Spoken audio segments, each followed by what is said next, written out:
make sure you hit subscribe to stay up to date with Solutionaries. Latina women will have to work through December 8th of this year to make the same wages their white male counterparts earned the year before. That is the disparity that this pay structure has created. It's a bias. Yvette Mayo is the founder of Power on Heels Fund Incorporated. The nonprofit advocates against gender pay gap for Latinas and women of color. Well, Latinas are at the bottom of the pay scale. Hispanic women in Harris County are making 37 cents to the dollar compared to white male earners. Black women make 45 cents, Asian women were paid 62 cents, and white women earned 70 cents. Race, ethnicity, and gender. So women of color are going to feel the weight of both of those. Elizabeth Gregory calls that the double gap. Gregory is the director of the Women's Gender and Sexuality Program at the University of Houston.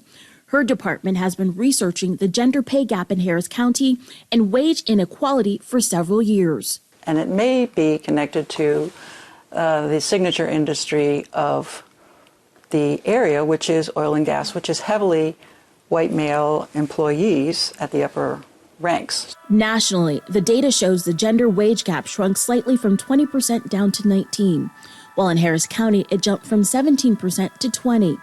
In addition to low wages, the study also looked at the impact that the county's poverty rate and other factors contributed to widening the gender wage gap. Then there are issues around things like who's taking care of children. Mayo says the negative economic impact can affect multiple generations. Hispanic women support on average 3 generations, herself, her family, and her parents.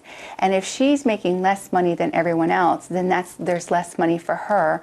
As a way to create a solution, Power on Heels offers a free training annually. We create greater awareness to what gender pay gap inequity is, where the deficiencies are, but most importantly, how she can become her best advocate. High school students and professional women can then apply for a scholarship. I finally found my goal.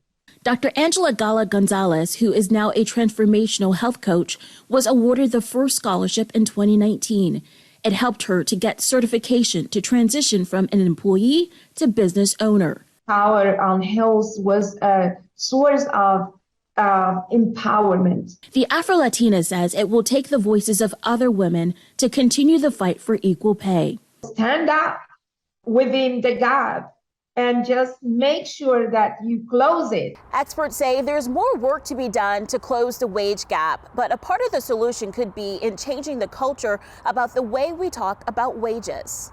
Historically, we've had a lot of rules against people asking, like, what's your pays? And you could even be fired for asking someone else what their pay was. Try to undo that. On January 1, a new law goes into effect in California aimed to alleviate sex wage disparities. The bill will require private employers with 100 or more employees to submit pay data, reports including the average hourly rate for each combination of race, ethnicity, and sex. It also requires employers with more than 15 workers to publicly share the pay scale in any third-party job posting.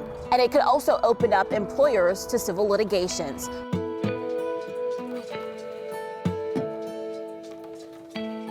Stay up to date with our latest Solutionaries videos. Hit subscribe and leave us a comment below.